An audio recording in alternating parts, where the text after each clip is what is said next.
Tout le monde dans le milieu savait qu'il fallait respecter une règle concernant la forteresse de Holden Cross.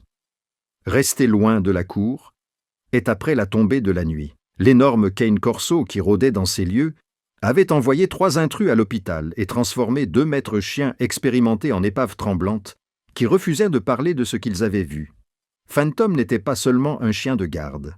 C'était un concentré de violence contrôlé de 60 kilos, noir comme la nuit, avec des yeux ambrés qui suivirent les mouvements comme un prédateur calculant la trajectoire de sa proie. L'équipe de sécurité chargée de surveiller le domaine de 7 hectares de Cross avait appris à laisser un rayon de 6 mètres autour de la bête à tout moment. Les chaînes en acier destinées à le retenir gisaient en morceaux tordus sur les pierres de la cour, brisés comme des rubans de Noël lors d'une de ces démonstrations de territoire. Les gamelles en béton, conçues pour résister à un usage industriel, avaient été brisées par des mâchoires pouvant générer une pression de plus de 317 kg par centimètre carré. Même les gardes les plus endurcis du manoir, des hommes qui avaient commis des actes qui hantèrent les âmes moins endurcies, se signaient lorsqu'ils passaient devant les portes en fer de la cour. Holden Cross avait sélectionné Phantom auprès d'un éleveur italien spécialisé dans les animaux de protection pour les clients de grande valeur qui opéraient en dehors des limites légales. Le chien était arrivé à l'âge de 6 mois, affichant déjà l'agressivité territoriale et la loyauté inébranlable qui avait fait la légende des Concursos. 2 années d'entraînement intensif par un ancien maître-chien militaire avaient affiné les instincts de Phantom jusqu'à lui conférer une conscience quasi surnaturelle. Le chien pouvait détecter les intrus avant même que la surveillance électronique ne capte leur signature thermique. Ses réactions comportementales étaient calibrées pour éliminer les menaces avec une efficacité mécanique. Le baron du crime contrôlait des opérations s'étendant sur 3 États. Son influence s'étendait avec la même efficacité aux conseils municipaux et aux tribunaux fédéraux. Les politiciens répondaient à ces appels en quelques minutes, et les organisations rivales avaient appris à leurs dépens que le trahir avait des conséquences qui s'étendaient sur plusieurs générations. Pourtant, malgré tout son pouvoir sur les affaires humaines, Holden conservait un respect particulier pour le domaine de Phantom. La cour appartenait entièrement aux chiens, et même son propriétaire s'en approchait avec une grande prudence et des ordres précis. En cette soirée d'hiver particulière, les températures avaient chuté vers le point de congélation et les protocoles de sécurité étaient en état d'alerte maximale en raison de récents conflits territoriaux avec des organisations rivales. L'entrée de livraison située sur le périmètre sud du complexe présentait un espace à peine assez large pour laisser passer le bras d'un homme adulte. Une réparation prévue avait été reportée en raison de problèmes de sécurité plus urgents. Ce qui se glissa à travers cet espace à 19h43 était quelque chose de beaucoup plus petit et infiniment plus inattendu. Les caméras de sécurité captèrent d'abord la signature thermique, une petite forme se déplaçant avec détermination plutôt que selon les mouvements erratiques de la faune sauvage. Le garde qui surveillait les images depuis le centre de sécurité du 2e étage pensa d'abord qu'il s'agissait d'un chat du quartier, jusqu'à ce que la silhouette émerge dans la lumière des projecteurs. Ce qui apparut sur ses écrans le poussa à appuyer sur le bouton d'alerte d'urgence, mais ses mains refusèrent soudainement de coopérer. Une enfant, âgée d'à peine 7 ans, traversait la pelouse gelée avec la détermination de quelqu'un qui suit une carte que seule elle pouvait voir. Son manteau était 3 tailles trop grand, fermé avec du ruban adhésif à la place des boutons. Ses chaussures laissaient des empreintes dépareillées, suggérant qu'elles avaient été récupérées à différents endroits. Le garde sentit son sang se glacer lorsqu'il comprit sa trajectoire. Une ligne droite vers la cour est. Le grognement de Phantom résonna à travers les fondations en pierre du manoir. Un son qui échappait à l'ouïe consciente, mais qui déclencha des réactions primaires chez tous ceux qui se trouvaient à portée. Les gardes qui avaient servi dans des zones de combat sentirent leur adrénaline monter, leurs mains se dirigeant vers des armes qu'ils savaient inutiles. La fillette ne semblait pas consciente du danger. Elle s'approcha sans hésitation des grilles qui séparèrent la pelouse impeccablement entretenue du terrain délibérément clairsemé de la cour. Holden Cross était en train d'examiner des rapports financiers dans son bureau du 2e étage, lorsque son chef de la sécurité fit irruption sans frapper. Le visage de l'homme était devenu pâle sous son bronzage permanent, et il était déjà en train d'afficher les images de vidéosurveillance sur la tablette qu'il tendait à son employeur. Cross prit l'appareil, son expression passant de l'irritation à une concentration intense, lorsqu'il comprit ce qui se déroulait en temps réel sur sa propriété. Le baron du crime se déplaçait avec une rapidité contrôlée qui contrastait avec son costume sur mesure et son apparence soignée, montant les escaliers deux par deux tout en conservant une grâce prédatrice. Son esprit passait en revue différents scénarios et contre-mesures, calculant les réponses à des menaces qu'il ne pouvait encore définir. Mais lorsqu'il fit irruption par l'entrée arrière du manoir, dans l'air glacial du soir, tous ses plans stratégiques s'évaporèrent. Phantom se tenait au centre de la cour, chaque muscle de son corps puissant tendu dans une intention agressive, les dents découvertes dans une démonstration qui aurait fait reculer des loups. Le poil du canicorso était hérissé au maximum, rendant sa taille déjà imposante encore plus redoutable.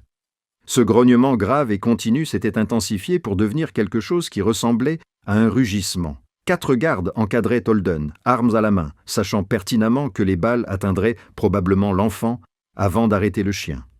La fillette avait réussi à pénétrer dans la cour, alors que le portail était fermé.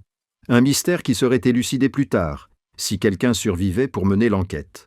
Elle se tenait à 4,5 mètres de Phantom, directement dans sa zone de tir, sans aucune barrière entre sa fragile chair humaine et l'agressivité déchaînée du chien. Ses petites mains pendaient le long de son corps, sans être levées en signe de reddition ou de défense.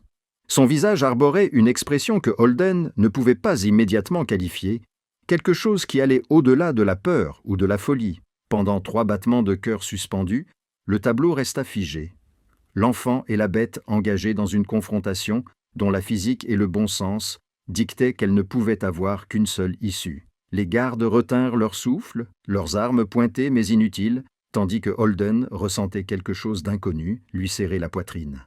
Une véritable impuissance. L'air du soir semblait peser de tout son poids. Le froid de l'hiver était oublié dans la chaleur de la concentration absolue sur ces 4,5 mètres. Puis, les lèvres de la jeune fille bougèrent, et un seul mot trancha le grognement de Phantom avec la précision d'un scalpel chirurgical dans les tissus. Le mot était trop doux pour que les observateurs puissent le distinguer, destiné uniquement aux oreilles du chien, mais son effet fut instantané et absolu. Tout le langage corporel de Phantom se transforma, comme si quelqu'un avait actionné un interrupteur dans son câblage neuronal.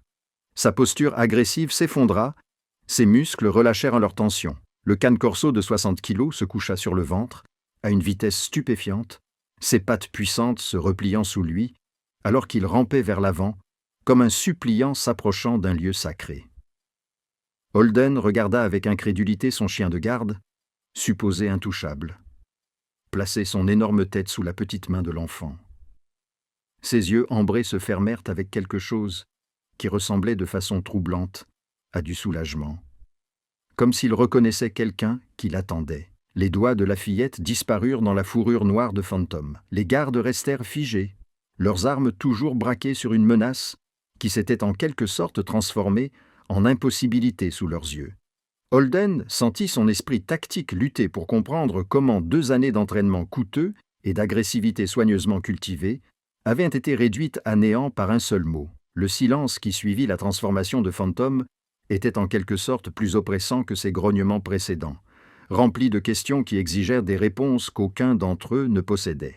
Holden s'approcha lentement, chaque pas mesuré et délibéré, parfaitement conscient qu'il entrait dans un territoire où son autorité ne signifiait rien par rapport à la connexion qui venait de se manifester. Les yeux de Phantom s'ouvrirent lorsque son maître s'approcha, mais le canicorso ne fit aucun geste pour quitter le côté de l'enfant. Le chien se positionna comme une barrière entre elle et tous les autres, une posture protectrice qui témoignait d'instinct plus profond que le simple dressage. Les yeux de la fillette croisèrent ceux de Holden à travers la distance qui les séparait, et le seigneur du crime se surprit à cataloguer les détails avec la précision analytique qu'il appliquait pour évaluer les menaces. Elle ne pouvait pas peser plus de 18 kilos, même trempée, et la malnutrition était évidente dans les creux sous ses pommettes. Ses poignets semblaient trop fragiles pour supporter même son poids réduit, mais ses yeux reflétaient quelque chose qui transcendait sa vulnérabilité physique, une profondeur d'expérience qui n'aurait pas dû exister chez une personne aussi jeune. Ses lèvres étaient gercées et saignaient au coin, preuve d'une exposition aux éléments sans protection adéquate, ni nutrition suffisante pour maintenir la réparation cellulaire de base. Le manteau qui enveloppait son petit corps portait des taches qui racontaient des histoires de nuit passées dans des endroits qu'aucun enfant ne devrait connaître. Ses cheveux étaient emmêlés et sales, suggérant des semaines sans accès à des installations d'hygiène de base. Pourtant, elle se tenait debout, la tête de fantôme sous la main, comme si elle était née pour inspirer le respect à des créatures conçues pour inspirer la terreur. Holden s'arrêta à 3 mètres d'elle, gardant une distance qui ne déclencherait pas de réaction protectrice de la part du chien qui s'était apparemment assigné de nouvelles tâches, sans consulter son propriétaire légal. Son équipe de sécurité s'était déployée en demi-cercle, les armes baissées mais prêtes, leur entraînement entrant en conflit avec les preuves qui s'offraient à eux. L'esprit du baron du crime passa en revue les différentes possibilités, écartant les explications qui ne tenaient pas compte de la nature absolue de la transformation dont il avait été témoin. « Comment vous appelez-vous » demanda Holden, modulant soigneusement sa voix pour projeter une autorité sans agressivité, le ton qu'il utilisait lorsqu'il négociait avec des partis qui détenaient un pouvoir inattendu. Le regard de la jeune fille ne vacilla pas, ne montra ni la peur ni le calcul qu'il avait appris à reconnaître chez les personnes qui se retrouvaient de manière inattendue en sa présence. Elle le regardait simplement de ses yeux anciens, une main toujours enfouie dans la fourrure du fantôme, tandis que l'autre pendait mollement à ses côtés. Plusieurs secondes s'écoulèrent sans réponse, et Holden sentit le poids de l'attention de son équipe de sécurité, leurs questions silencieuses sur la manière de procéder alors que les protocoles standards avaient été bouleversés. Fantôme restait immobile, à l'exception du mouvement régulier de sa respiration, complètement détendue, d'une manière que le seigneur du crime n'avait jamais vue. Les projecteurs de la cour projetaient des ombres dures sur la scène, la transformant en quelque chose qui semblait sortir d'un rêve fiévreux où la logique avait temporairement pris congé. « Comment êtes-vous entré dans ma propriété ?» Holden réessaya, reformulant son approche, lorsque la première question n'avait suscité que le silence. L'expression de la jeune fille changea légèrement, pas tout à fait un sourire, mais quelque chose qui suggérait qu'elle trouvait sa confusion presque compréhensible, compte tenu de sa perspective limitée. Sa main libre rejoignit la première dans la fourrure de Fantôme et les yeux du chien se refermèrent. Un grognement de satisfaction émergea de sa poitrine, qui ne ressemblait en rien à ses avertissements territoriaux précédents. L'un des gardes changea de position, un mouvement presque imperceptible qui attira néanmoins immédiatement l'attention de Fantôme. Les yeux ambrés s'ouvrirent brusquement, fixant le garde avec une intensité qui le figea dans son mouvement. Mais l'agressivité qui aurait dû accompagner ce regard était absente, remplacée par quelque chose qui s'apparentait davantage à une évaluation protectrice. Le message était clair. La jeune fille était sous la protection de Fantôme, et toute menace perçue serait évaluée à travers ce prisme. Holden leva la main, signalant à son équipe de rester parfaitement immobile, son esprit tactique reconnaissant qu'ils étaient entrés dans une situation où les rapports de force traditionnels avaient été suspendus. La fillette observa cet échange avec un intérêt apparent, mais sans crainte, comme si elle s'était attendue exactement à cette réaction et la trouvait simplement confirmatoire. Sa petite poitrine se soulevait et s'abaissait, au rythme d'une respiration régulière qui ne trahissait en rien la respiration rapide et paniquée qui aurait dû accompagner une enfant de 7 ans. « C.A. » dit-elle finalement, d'une voix à peine plus forte qu'un murmure, mais qui portait clairement dans l'acoustique de la cour. Conçu pour amplifier le son à des fins de sécurité. Ce mot unique resta suspendu dans l'air glacial. Un nom qui ne signifiait rien pour Holden, mais qui semblait tout signifier pour Fantôme. La queue du chien se mit à balayer lentement la surface en pierre de la cour, un geste de reconnaissance que le baron du crime n'avait vu que dans sa propre présence. Holden assimila cette nouvelle information, l'ajoutant à la liste croissante d'impossibilités qui s'était accumulée au cours des 5 dernières minutes. Le nom n'était pas courant, il avait des origines ethniques qu'il ne pouvait pas immédiatement situer, et il n'expliquait en rien comment cet enfant mal nourri avait pu franchir son périmètre de sécurité. Plus important encore, il n'expliquait pas pourquoi Fantôme avait réagi à son égard avec une soumission immédiate qui contredisait tous les schémas comportementaux établis depuis 2 ans. « Kea » répéta Holden, testant le nom sur sa propre langue, guettant toute réaction supplémentaire de la part de la fille ou du chien. Les oreilles de Fantôme pivotèrent vers le son, mais la bête ne bougea pas, restant dans sa position protectrice, avec la satisfaction de quelqu'un qui avait retrouvé quelque chose de perdu depuis longtemps. L'expression de la fille ne changea pas. Elle ne considéra pas cette répétition comme quelque chose d'important. Elle continua simplement à caresser la fourrure de Fantôme, avec des mouvements qui suggéraient une profonde familiarité. L'esprit analytique du seigneur du crime catalogua les preuves physiques devant lui. La malnutrition extrême de la jeune fille suggérait des mois passés dans la rue. Pourtant, ses vêtements, bien que sales, n'étaient ni déchirés ni effilochés par une exposition prolongée. Ses mains, désormais visibles sous les projecteurs, présentaient des callosités compatibles avec un travail manuel ou des activités de survie. Mais ses ongles, bien que sales, n'étaient ni cassés ni abîmés. Elle avait vécu dans la rue, mais pas assez longtemps pour subir des dommages irréversibles. La chronologie avait son importance, même s'il ne pouvait pas encore expliquer pourquoi. « Quand as-tu mangé pour la dernière fois » demanda Holden, passant d'une approche tactique d'interrogatoire à une approche d'évaluation. Reconnaissant que la jeune fille représentait une énigme qui nécessitait des outils différents de ceux qu'il utilisait habituellement, K jeta un bref coup d'œil vers les fenêtres éclairées du manoir. Un regard si rapide qu'il faillit le manquer. Puis, son attention se reporta sur Fantôme, ses petits doigts traçant des motifs dans le pelage du chien, qui semblait suivre une logique interne qu'elle seule comprenait. « Hier, dit-elle » Le mot émergea avec la même douce clarté que son nom, mais cette fois accompagné d'une information qui déclencha chez Holden un instinct protecteur qu'il n'avait pas anticipé. Hier signifiait qu'elle avait passé plus de 24 heures sans manger, alors qu'elle parcourait une ville dont les températures hivernales pouvaient tuer les personnes non préparées. Le fait qu'elle ait réussi à se rendre dans son complexe, à franchir ses mesures de sécurité et à garder suffisamment son sang-froid pour s'approcher de Fantôme témoignait de capacités de survie bien supérieures à son âge apparent. Holden prit une décision qui le surprit lui-même, alors même qu'il la formulait, se tournant vers son chef de la sécurité avec des instructions qui auraient semblé impossibles 5 minutes plus tôt. « Faites venir le docteur Dupont immédiatement. Dites-lui que c'est urgent, mais pas une urgence concernant Fantôme. Il y a un enfant qui a besoin d'un examen médical. » Le garde hésita. Des années d'entraînement se heurtaient à la nature sans précédent de la situation. Mais l'expression de Holden ne laissait place à aucune discussion, et l'homme sortit son téléphone. Kea observait cet échange avec le même calme. Ses mains ne cessèrent de caresser la fourrure de Fantôme. Le lien entre la fillette et le chien était si absolu qu'il semblait exister en dehors des lois physiques normales. Le baron du crime se demanda quel mot elle avait prononcé, quelle syllabe unique avait contenu suffisamment de sens pour passer outre des mois de conditionnement. Plus important encore, il se demanda comment une enfant sans abri de 7 ans pouvait le savoir, alors que même lui, le propriétaire de Fantôme, n'avait jamais découvert une telle clé. Le docteur Céleste Dupont arriva en moins de 20 minutes, sa Mercedes argentée franchissant les protocoles de sécurité du complexe avec l'aisance de quelqu'un qui avait déjà fait ce trajet des dizaines de fois auparavant.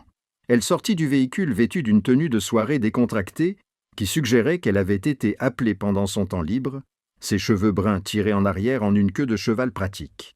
La vétérinaire franco-canadienne soignait Fantôme depuis l'arrivée du chien d'Italie, établissant des limites professionnelles avec Holden qui ne masquait jamais tout à fait sa désapprobation de son occupation. La démarche de Céleste à travers la pelouse vers la cour reflétait l'assurance de quelqu'un qui avait affronté des animaux agressifs dans des circonstances bien plus précaires que des propriétés criminelles bien entretenues. Mais ses pas hésitèrent lorsqu'elle prit conscience de la scène qui se déroulait devant elle. Fantôme gisait, complètement soumis, sous la main d'un enfant, tandis que Holden et ses gardes armés maintenaient une distance prudente. Son masque professionnel glissa momentanément, révélant un véritable choc avant que sa formation ne reprenne le dessus, et elle s'avança avec une détermination renouvelée. « Monsieur Cross, votre homme a dit qu'il y avait une enfant qui avait besoin de soins médicaux, mais il a omis de mentionner qu'elle avait apparemment apprivoisé votre chien d'attaque, » dit Céleste, son accent s'épaississant légèrement, comme toujours lorsqu'elle se trouvait dans des situations qui sortaient de ses protocoles habituels. Elle s'approcha de Kev avec la même prudence que Holden, mais son attention était purement clinique, évaluant l'état physique de la fillette, avec des yeux entraînés à repérer les signes de détresse chez les créatures incapables d'exprimer leur douleur. Keva leva les yeux à l'approche de Céleste, et quelque chose changea dans son expression que Holden ne parvint pas tout à fait à interpréter.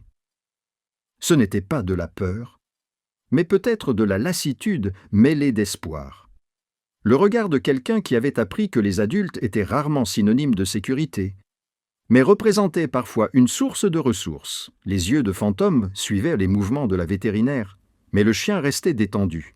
Ayant apparemment décidé que toute personne s'approchant lentement et sans agressivité ne représentait aucune menace, Céleste s'agenouilla à 2 mètres de la fille et de l'animal, maintenant une distance professionnelle, tandis que son regard exercé cataloguait les blessures.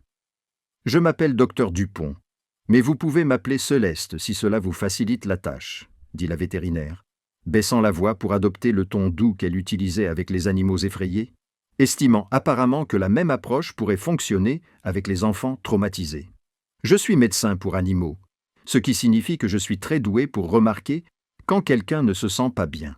Cela vous dérange si je m'approche un peu pour m'assurer que vous allez bien ?»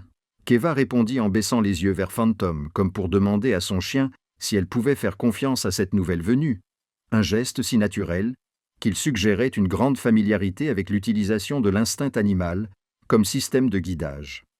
La queue du cane corso balaya une fois la pierre, communiquant apparemment son approbation, et la petite tête de K acquiesça. Céleste s'avança de quelques pas, ses mouvements fluides et non menaçants, jusqu'à ce qu'elle soit suffisamment proche pour commencer une évaluation appropriée sans toucher. « Quand as-tu bu pour la dernière fois ?» demanda Céleste, remarquant les lèvres extrêmement gercées de Céa et le léger creux autour de ses yeux qui indiquait une déshydratation. La réponse de la jeune fille fut immédiate cette fois-ci, comme si la présence de la vétérinaire avait en quelque sorte facilité la communication par rapport à celle qu'elle avait eue avec Holden, ce matin, à la fontaine du parc. La précision de la réponse indiqua à Céleste que Keva vivait dans la rue depuis suffisamment longtemps pour avoir développé des habitudes autour des points d'eau publics. La main de la vétérinaire se déplaça lentement vers le poignet de K, lui faisant comprendre son intention de vérifier son pouls et sa température par le toucher, laissant à la jeune fille le temps de refuser si nécessaire. K ne se retira pas, mais Fantôme ouvrit les yeux pour suivre le contact avec une vigilance protectrice qui suggérait que sa soumission ne s'étendait qu'à K elle-même. Les doigts de Céleste trouvèrent le pouls, comptèrent les battements trop rapides, sentirent la peau brûlante de la chaleur sèche de la fièvre due à une exposition prolongée et à une alimentation insuffisante. « Elle a de la fièvre et montre des signes de malnutrition avancée, » dit Céleste, s'adressant à Holden tout en gardant son attention sur Kea, son évaluation clinique l'emportant sur ses sentiments personnels à l'égard du seigneur du crime. Elle a besoin de soins médicaux immédiats, de soins hospitaliers appropriés, pas d'un traitement sur le terrain. Je peux appeler une ambulance, mais étant donné votre situation, je suppose que vous préférez un arrangement privé. L'accent subtil mis sur la situation comportait plusieurs niveaux de sens concernant la relation compliquée de Holden avec les instances officielles. Holden sentit le poids des décisions déferler dans son esprit. Chaque option comportait des conséquences qu'il ne pouvait pas entièrement calculer sur le moment. Les hôpitaux impliquaient des questions, des documents, l'implication potentielle des services sociaux qui enlèveraient K de sa propriété avant qu'il ne comprenne ce qu'elle représentait, mais des soins médicaux privés signifiant faire entrer plus de personnes dans sa propriété, élargissant ainsi le cercle des personnes au courant des événements impossibles de cette nuit. Fantôme résolut le dilemme en levant sa tête massive et en regardant directement son propriétaire avec ce qui ne pouvait être décrit que comme de l'attente. « Faites-la entrer » s'entendit dire Holden. Les mots sortirent avant que son esprit tactique n'ait fini d'évaluer les options, poussé par un instinct auquel il ne faisait pas entièrement confiance, mais qu'il ne pouvait ignorer. Installer la suite d'invités au 2e étage en salle de soins. Contactez le docteur Morrison. Dites-lui que j'ai besoin d'une visite à domicile et que je paierai le double de son tarif habituel pour sa discrétion. Son équipe de sécurité s'empressa d'exécuter ses ordres. Des années d'entraînement leur permettèrent d'accepter des ordres sans précédent, sans hésitation visible. L'expression de Céleste passa d'une évaluation professionnelle à quelque chose de plus complexe. La surprise se mêlait à ce qui pouvait être de l'approbation, mais elle la dissimula rapidement, en reportant son attention sur K. « Pouvez-vous marcher, ma chérie » Ou préférez-vous que les hommes de M. Cross vous aident à rentrer au chaud » demanda-t-elle, laissant la jeune fille décider, même dans son état affaibli. K répondit en regardant à nouveau Fantôme avec le même geste consultatif, et le chien se leva avec une grâce fluide. Le cane corso se plaça à côté de K, lui offrant son soutien, et la petite main de la fillette agrippa son collier tandis qu'elle se tenait debout sur des jambes qui tremblaient sous l'effort. Fantôme avança à un rythme adapté à sa faiblesse, devenant une béquille vivante qui supportait la majeure partie de son poids sans se plaindre. Holden observa cette coordination entre la fillette et la bête, voyant des signes d'une familiarité antérieure qui ne pouvaient s'expliquer par leur brève rencontre dans la cour. La procession vers l'entrée du manoir prit un caractère surréaliste.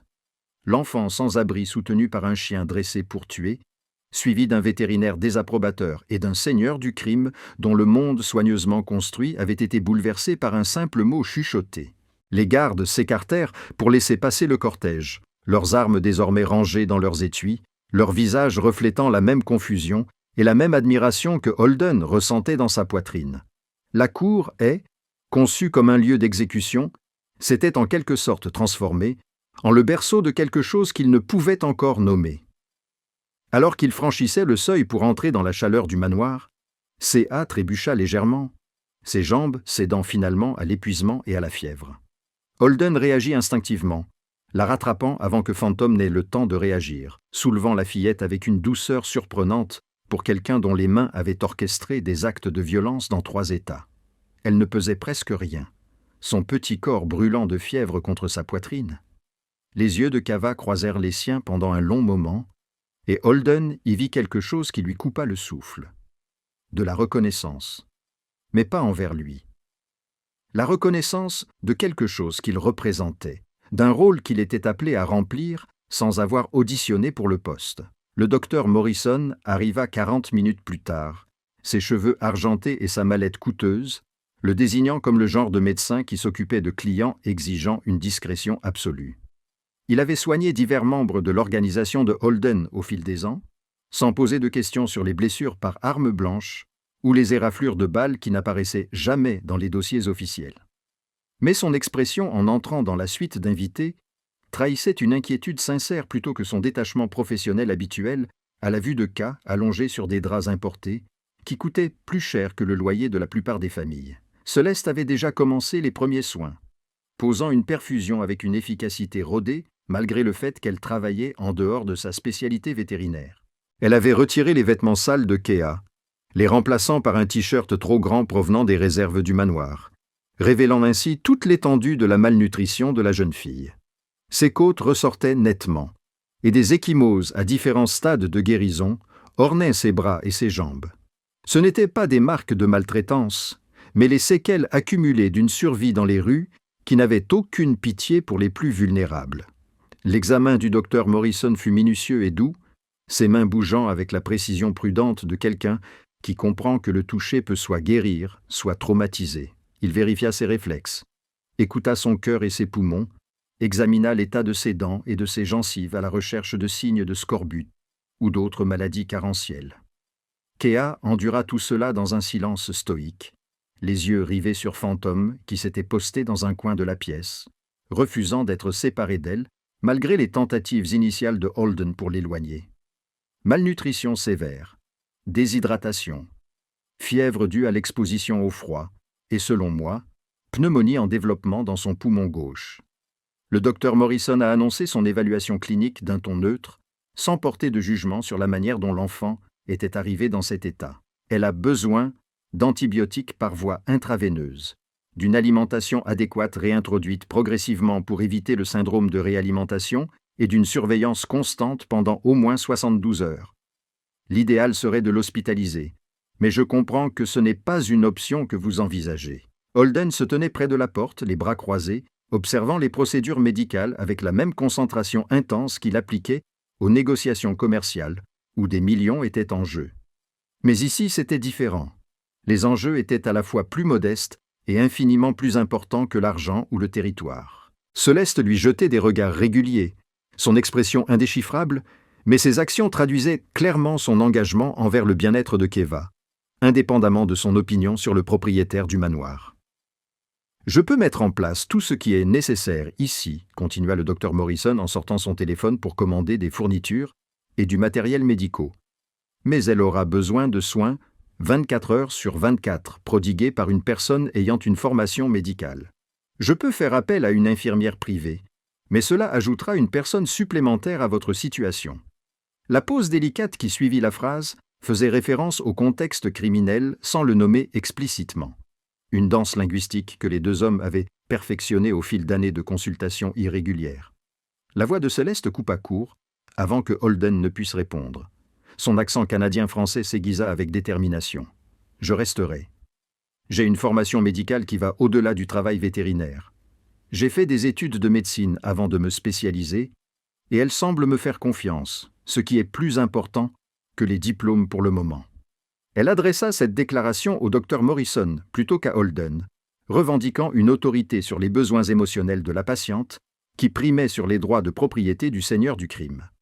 Holden se surprit à acquiescer, avant d'analyser les implications du fait que Céleste emménageait pour une durée indéterminée dans son complexe.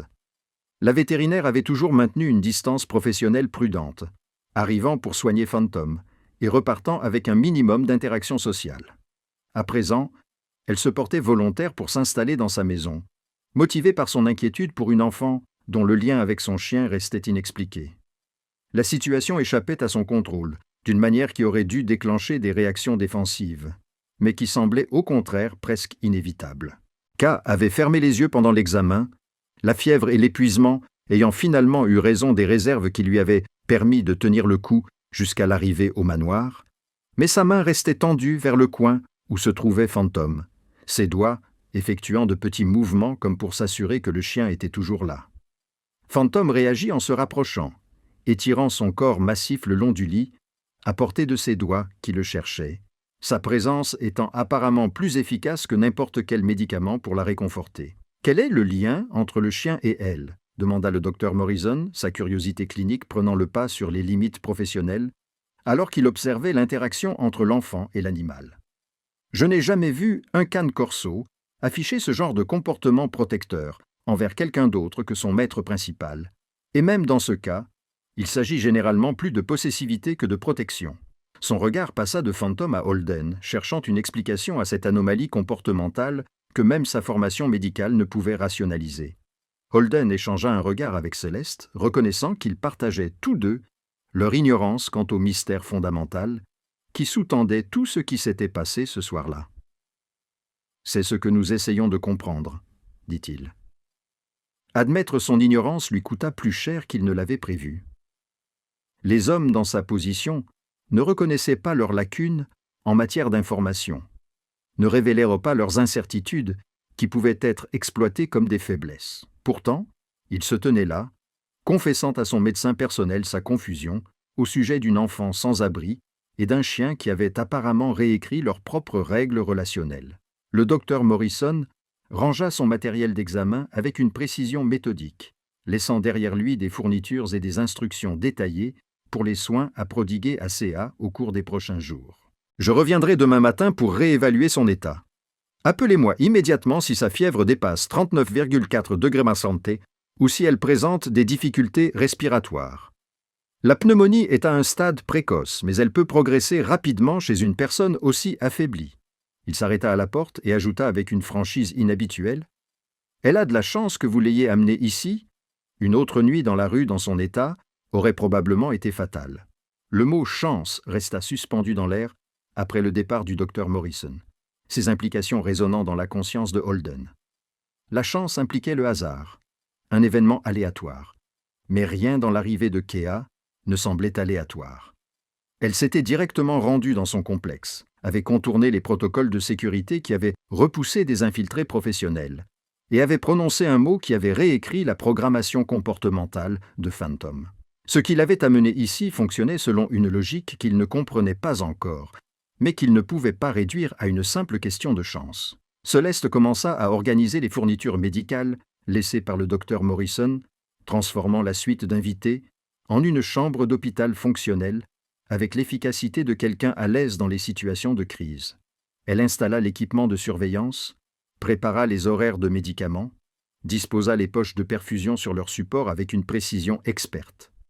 Holden l'observait travailler, remarquant qu'elle se déplaçait sans crainte autour de Phantom, acceptant la présence du chien comme une évidence, plutôt que d'essayer d'affirmer son autorité humaine sur l'espace. « J'aurai besoin d'accéder à une cuisine pour préparer des repas appropriés lorsqu'elle commencera à manger des aliments solides, » dit Céleste sans regarder Holden, concentré sur le réglage du débit de la perfusion de CA. « Et je suppose que vous avez des images de vidéosurveillance montrant comment elle est entrée dans la propriété. Comprendre ses capacités physiques avant son effondrement pourrait aider à prédire son parcours de rétablissement. » Les questions étaient formulées comme des nécessités professionnelles, mais Holden détecta une curiosité sous-jacente, à propos du mystère qui les avait tous entraînés dans cette situation sans précédent. « Je vais informer le personnel de cuisine et compiler les images de vidéosurveillance, » répondit Holden en se dirigeant vers la porte. Mais il se sentait réticent à quitter cette pièce où tant d'impossibilités s'étaient concentrées.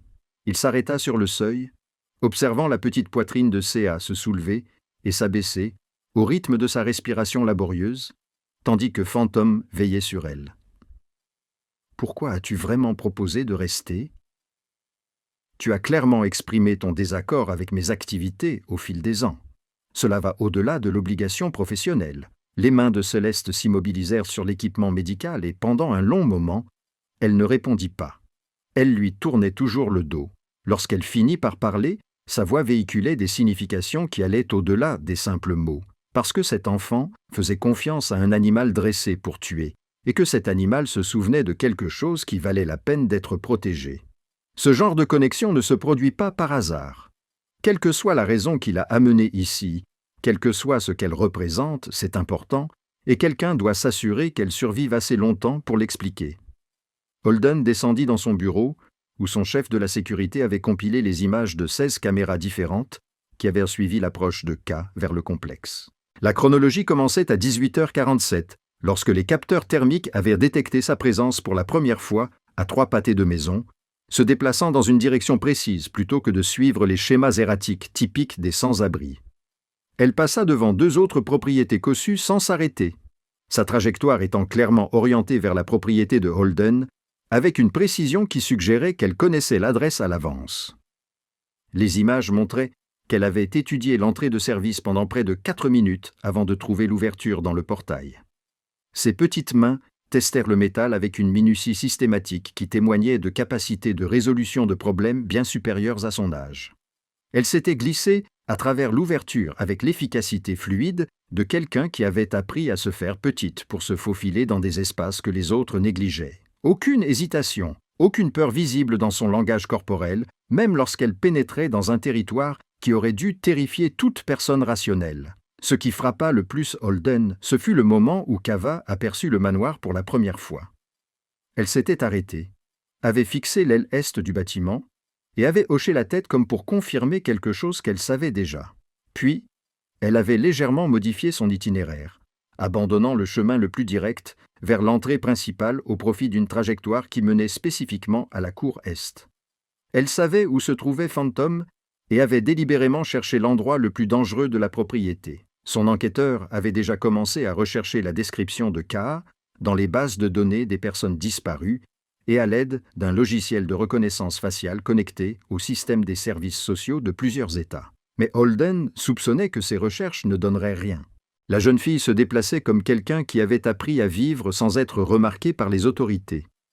Un fantôme dans des systèmes conçus pour suivre et catégoriser les citoyens. Ses compétences de survie suggéraient des mois, voire des années, passées en dehors des structures sociales normales.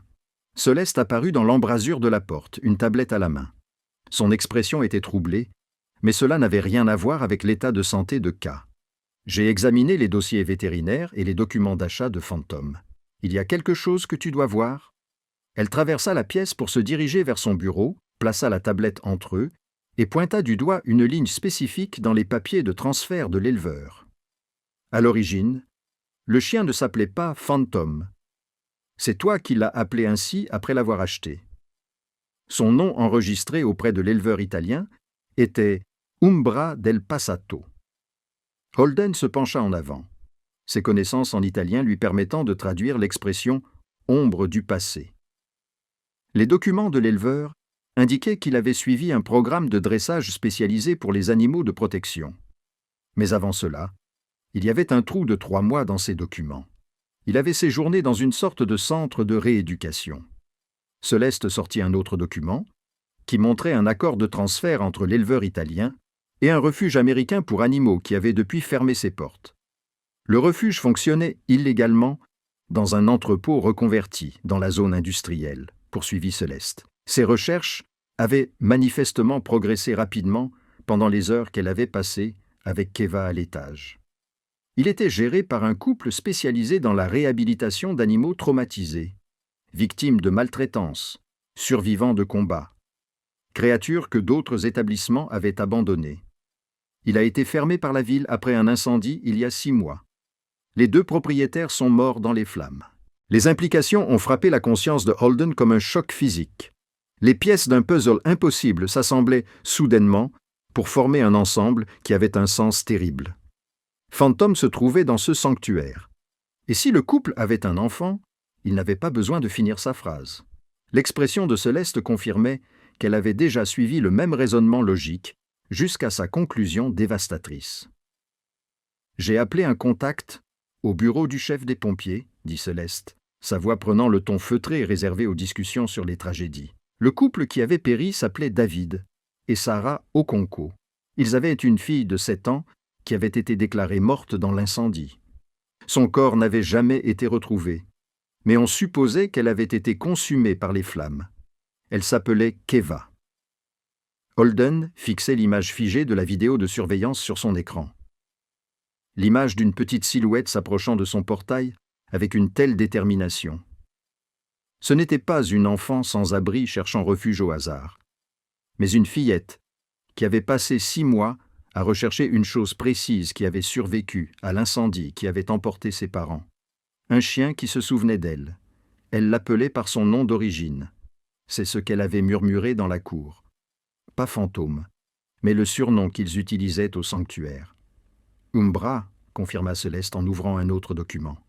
Celui-ci, une photo provenant des archives des réseaux sociaux du refuge avant l'incendie. L'image montrait un fantôme plus jeune et plus mince, tenu dans les bras d'une petite fille au sourire édenté et aux yeux brillants qui n'avaient rien de la profondeur hantée que Holden avait vue ce soir-là. La légende disait « Kava et Umbra font des progrès. Ce gentil garçon apprend enfin à faire à nouveau confiance. » La date indiquée sur la photo remontait à 7 mois. La transformation de Fantôme prenait soudain tout son sens. Le chien n'avait pas réagi à un étranger, mais avait reconnu quelqu'un qu'il croyait mort. Quelqu'un dont la perte avait probablement contribué à son comportement agressif, qui en faisait un animal de garde si efficace. Son dressage n'avait pas été annulé par un mot magique, mais par un souvenir plus fort que le conditionnement, par une loyauté qui transcendait les mois de séparation et de violence qu'il avait connus depuis qu'il avait quitté le sanctuaire. Holden sentit quelque chose d'inconnu remuer dans sa poitrine alors qu'il assimilait cette information. Ce n'était pas le calcul stratégique qu'il appliquait à la plupart des situations, mais quelque chose de plus brut et de plus humain. K avait survécu à la mort de ses parents, avait vécu dans la rue pendant 6 mois et avait réussi à retrouver le seul être vivant qui la reliait à la vie qu'elle avait perdue. Le courage et le désespoir nécessaires pour un tel voyage dépassaient tout ce qu'il avait pu rencontrer au cours de sa carrière criminelle. « Sait-elle que ses parents sont morts ?» demanda Holden, la question lui échappant, avant qu'il n'ait consciemment décidé de la formuler. Celeste secoua lentement la tête, son expression reflétant le poids d'une information qui devait être communiquée avec précaution. Elle n'en a pas encore parlé. Soit elle est encore en train de digérer le traumatisme, soit elle est dans le déni. Quoi qu'il en soit, nous devrons aborder le sujet tôt ou tard, mais pas pendant qu'elle lutte contre une pneumonie et la malnutrition. Je veux tous les détails sur l'incendie, les rapports officiels, les enquêtes des assurances, tout, dit Holden. Son esprit passa en mode opérationnel, qu'il comprenait mieux que le domaine émotionnel. S'il y a le moindre doute sur la cause de l'incendie, le moindre indice d'incendie criminel ou d'acte malveillant, je dois le savoir. Et je veux savoir ce qui est arrivé aux autres animaux de ce refuge. Où ils ont été placés, si d'autres ont survécu à part Phantom. Celeste l'étudia, avec une expression mêlant surprise et calcul. comme si elle réévaluait les conclusions qu'elle avait tirées sur son caractère au fil de leurs années de collaboration professionnelle. Pourquoi est-ce important pour vous? Ce n'est qu'une enfant sans abri qui a trouvé votre chien par hasard. Vous pourriez la confier aux services sociaux. Laissez le système s'occuper de son rétablissement et de son placement. Pourquoi vous impliquez-vous dans quelque chose qui n'a rien à voir avec votre travail? La question resta en suspens entre eux, exigeant une honnêteté que Holden offrait rarement à quiconque. Il regarda l'image figée de K sur son écran, se souvenant du poids de son corps fiévreux dans ses bras, de la façon dont Phantom l'avait regardé avec espoir plutôt qu'avec soumission. Parce que ce chien avait changé toute sa nature pour la protéger. Et si une créature entraînée à tuer peut reconnaître quelque chose qui vaut la peine d'être préservé, peut-être devrais-je prêter attention à ce qu'il voit et que je ne vois pas. Holden retourna dans la suite d'invités vers minuit et trouva Céleste assoupie dans le fauteuil, à côté du lit de CA. Des dossiers médicaux étaient posés sur ses genoux et la fatigue se lisait dans les rides autour de ses yeux. Phantom restait vigilant malgré l'heure tardive, sa tête massive reposant sur le bord du lit à quelques centimètres de la main de K. Les yeux du chien suivirent l'entrée de Holden, mais ne montrèrent aucune de l'agressivité territoriale qui marquait habituellement ses réactions aux mouvements nocturnes dans l'enceinte. Selon les moniteurs, la fièvre de Kea avait légèrement baissé, passant d'un niveau dangereux à un niveau simplement préoccupant. La perfusion goûtait régulièrement, remplaçant les fluides et administrant des antibiotiques qui combattaient la pneumonie qui tentait de s'installer dans ses poumons fragilisés. Sa respiration restait laborieuse mais régulière. Chaque inspiration et chaque expiration constituaient une petite victoire contre les dommages accumulés au cours de 6 mois de conditions de survie conçues pour détruire plutôt que pour soutenir. Holden se déplaça silencieusement pour éviter de réveiller Céleste. Mais la vétérinaire s'agita quand même, ouvrant les yeux, avec la vigilance instantanée de quelqu'un qui a été formé à réagir aux urgences, même en manque de sommeil. « Ses signes vitaux se stabilisent », rapporta Céleste doucement, retrouvant son masque professionnel. « Le choix d'antibiotiques du docteur Morrison semble fonctionner. Si elle passe les prochaines 48 heures sans complications, elle devrait se rétablir physiquement, même si le traumatisme psychologique est une toute autre affaire. « J'ai découvert qui elle est, » dit Holden, en parlant à voix basse pour ne pas déranger le sommeil agité de Kava. Il afficha la photo du refuge sur son téléphone, montrant à Céleste l'image de la fille et du chien dans des circonstances plus heureuses. Ses parents dirigèrent le refuge pour animaux, où Phantom Umbra avait passé 3 mois en rééducation. Ils étaient morts dans l'incendie qui avait détruit l'endroit. Depuis, elle vivait dans la rue, apparemment à sa recherche. Céleste prit le téléphone et examina la photo avec une expression qui passait du choc à la tristesse, puis à quelque chose qui s'apparentait à de la crainte. Elle avait passé 6 mois à chercher un chien parmi tous les animaux qui avaient dû être dispersés depuis ce refuge. Comment savait-elle qu'il avait atterri ici? Ces questions reflétaient les mêmes interrogations qui tournaient dans la tête de Holden depuis qu'il avait découvert l'identité de ça. « Je ne sais pas encore, mais je le saurai », répondit Holden en reprenant son téléphone et en le rangeant dans sa poche. « J'ai demandé à des gens de faire des recherches dans les archives du refuge pour retrouver où tous les animaux ont été placés. Peut-être avait-elle systématiquement fouillé les registres d'adoption et de vente, ou peut-être avait-elle entendu parler dans la rue du chien de garde de mon complexe. Quoi qu'il en soit, elle l'avait retrouvée et il se souvenait d'elle malgré tout ce qui s'était passé depuis leur séparation. Ils restèrent silencieux pendant quelques instants, observant la petite poitrine de Kava se soulever et s'abaisser, tandis que Phantom maintenait sa veille, avec la patience d'une créature qui avait enfin trouvé ce qui lui manquait. La pièce semblait lourde de significations accumulées, comme si l'univers s'était contracté pour concentrer toute son attention sur cet enfant en convalescence et les connexions qui rayonnaient à partir de sa présence. « Que se passera-t-il quand elle se réveillera ?» demanda Céleste, sa voix trahissant une véritable incertitude plutôt que son assurance professionnelle habituelle. « Quand elle sera assez forte pour parler, pour comprendre où elle se trouve et ce qui l'a amenée ici, vous ne pourrez pas la garder cachée indéfiniment. Il y a des questions juridiques, des questions de garde, sans parler du soutien psychologique dont elle aura besoin après avoir perdu ses parents et vécu dans la rue pendant 6 mois. » Holden avait évité ces considérations pratiques, laissant la crise médicale immédiate prendre le pas sur la planification à long terme. Mais les questions de Céleste l'ont forcé à affronter des réalités qu'il ne pouvait pas repousser indéfiniment. D'abord, elle se remet. Ensuite, nous déterminons ce dont elle a besoin et comment le lui fournir. J'ai des ressources auxquelles la plupart des gens n'ont pas accès. Des thérapeutes privés, des experts juridiques spécialisés dans les situations complexes de garde d'enfants. Le système qu'il a déclarée morte n'a pas besoin de savoir qu'elle a survécu, sauf si cela sert ses intérêts. Vous parlez essentiellement de la soustraire à la surveillance officielle, dit Céleste, bien que son ton soit plus contemplatif qu'accusateur.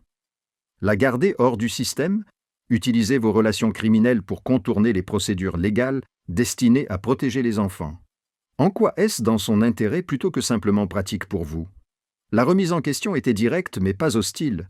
Cherchant à comprendre plutôt qu'à marquer des points dans une dispute, Holden soutint son regard sans ciller. Il savait que l'honnêteté importait plus à ce moment-là que le maintien de l'image qu'il s'était soigneusement construite, parce que le système l'avait déclarée morte sur la base de preuves incomplètes et pour des raisons de commodité. Parce qu'elle avait survécu 6 mois qui auraient dû la tuer grâce à sa détermination à retrouver un lien avec sa vie perdue. Parce que Phantom avait reconnu en elle quelque chose qui méritait d'être protégé, et que j'ai appris à faire davantage confiance à l'instinct de ce chien qu'à la plupart des humains. Est-ce une raison suffisante? Céleste ne répondit pas immédiatement, son attention se reportant sur K, qui avait légèrement bougé dans son sommeil, trouvant la fourrure de Phantom et la serrant avec un besoin inconscient de contact. Le chien ne réagit pas, se contentant de respirer régulièrement, acceptant ce contact comme une évidence, comme quelque chose qu'il attendait depuis l'incendie qui les avait séparés. L'expression de la vétérinaire s'adoucit en observant ce lien, ses limites professionnelles s'effaçant face à une dévotion évidente. « Je resterai jusqu'à sa guérison », dit finalement Céleste, sa décision émergeant avec le poids d'un engagement plutôt que d'un accord informel. Non pas parce que j'approuve vos méthodes ou vos activités, mais parce qu'elle mérite quelqu'un qui fera passer son bien-être avant les commodités juridiques ou les convenances criminelles. Je serai son avocate dans cette situation, ce qui signifie que je m'opposerai à vous si nécessaire. Pouvez-vous accepter ces conditions? Holden sentit un sourire se dessiner sur ses lèvres. Malgré le sérieux de leur conversation, la farouche protection de Céleste lui rappela pourquoi il l'avait gardée sous contrat malgré son dégoût évident pour ses activités. Elle possédait une intégrité qui ne pouvait être achetée ni intimidée. Le genre de clarté morale qu'il avait depuis longtemps abandonnée, mais qu'il reconnaissait toujours comme précieuse. Je ne voudrais pas qu'il en soit autrement. Elle a besoin de quelqu'un qui se battra pour ses intérêts, même si cela signifie se battre contre moi. Un léger bruit provenant du lit attira leur attention à tous les deux. K avait ouvert les yeux, le regard fiévreux et vague, scrutant la pièce inconnue avec une confusion qui frôlait la panique. Sa main se crispa sur la fourrure de Phantom, cherchant un point d'ancrage dans la seule chose familière que son esprit désorienté pouvait reconnaître. Le chien réagit immédiatement, levant la tête vers sa main, grognant de réconfort au plus profond de sa poitrine, ce qui sembla pénétrer le brouillard de la fièvre. « Umbra » murmura Kava, le nom sortant de sa gorge endommagée d'une voix rauque et brisée. Puis, ses yeux se posèrent sur Holden et Céleste, debout à côté du lit, et la fatigue remplaça la confusion dans son expression. « Où » commença-t-elle. Mais la question s'éteignit lorsqu'elle se mit à tousser, secouant son petit corps. Céleste réagit immédiatement, ajustant les oreillers et lui offrant de l'eau à boire, à l'aide d'une paille. Ses mains étaient douces mais compétentes. « Tu es en sécurité, » dit Céleste, une fois la toux calmée, sa voix accentuée transmettant une chaleur destinée à dissiper la peur. « Tu es tombé très malade, alors nous t'avons amené ici pour te soigner. Je m'appelle Céleste, je suis médecin et voici Monsieur Cross. Vous souvenez-vous d'être venu ici? Vous souvenez-vous d'avoir trouvé Umbra dans la cour ?» Ces questions étaient soigneusement calibrées pour évaluer à la fois les fonctions cognitives de K et sa mémoire des événements récents. Les yeux de K passèrent de Céleste à Holden, puis à Phantom, qui s'était levé et se tenait à un endroit où elle pouvait voir son visage sans effort. La reconnaissance passa dans son regard embrumé par la fièvre, accompagné de quelque chose qui pouvait être du soulagement ou de la résignation. « Je l'ai trouvé », dit-elle d'une voix, à peine plus forte qu'un murmure, mais empreinte d'une certitude absolue. J'ai promis à maman que je le trouverais avant qu'elle. » La phrase s'interrompit dans un sanglot qui se transforma en une nouvelle quinte de toux. Holden sentit sa poitrine se serrer en voyant cette petite démonstration de chagrin et de détermination qui se heurtait chez une enfant épuisée. Elle avait tenu la promesse faite à sa mère mourante, avait survécu à des circonstances impossibles pour remplir cette dernière obligation. Le courage nécessaire à un tel dévouement était stupéfiant. Le genre de loyauté qu'il avait passé sa carrière à essayer d'acheter et d'imposer, mais qu'il avait rarement vu sous sa forme pure. Phantom se rapprocha du lit, offrant son corps imposant comme réconfort, tandis que les doigts fins de Keva s'enfonçaient dans sa fourrure comme dans une bouée de sauvetage. Au cours des 3 jours suivants, l'état physique de K s'améliora grâce au progrès constant rendu possible par les interventions médicales et une alimentation adéquate. Sa fièvre tomba complètement le 2e matin, et la pneumonie commença à répondre aux antibiotiques à une vitesse encourageante. Céleste resta constamment vigilante, ajustant les protocoles de traitement et persuadant K d'avaler de petites quantités d'aliments faciles à digérer dans un estomac qui avait oublié ce qu'étaient des repas réguliers. Phantom ne quitta jamais la chambre, sauf pour de brèves pauses toilettes dans la cour. Il revenait toujours à toute vitesse, comme s'il craignait que Kea ne disparaisse pendant son absence. Holden se surprit à trouver des excuses pour vérifier son état de santé tout au long de la journée. Ses activités professionnelles habituelles passaient au second plan par rapport aux nouvelles concernant les signes vitaux d'une enfant de 7 ans. Son organisation fonctionnait sans heurts, même sans surveillance constante. La machine qu'il avait mise en place ne nécessitait que des conseils occasionnels pour maintenir son élan. Quelque chose dans le rétablissement de K exigeait son attention d'une manière qui n'avait rien à voir avec la valeur stratégique ou la nécessité opérationnelle. Il commença à reconnaître cette attraction comme étant le même instinct qui avait poussé Phantom à abandonner son entraînement, la reconnaissance de quelque chose qui valait la peine d'être protégé et qui transcendait le calcul rationnel. Céleste remarqua ses visites fréquentes, mais ne fit aucun commentaire, se contentant de hausser les sourcils, suggérant qu'elle cataloguait les données pour une analyse future. Elle avait emménagé dans la suite d'invités adjacente à la chambre de Kea, la transformant en un mélange de logement et de poste médical. Elle avait suspendu son activité de vétérinaire en envoyant des messages soigneusement formulés à ses clients pour leur faire croire à une urgence familiale. Un mensonge qui servait la vérité d'une manière qu'elle n'avait pas prévue. Le personnel du manoir s'adapta à sa présence avec la même flexibilité professionnelle qu'il appliquait à toutes les demandes inhabituelles de Holden. Kea commença à parler davantage le 3e jour, sa voix gagnant en force en même temps que son corps.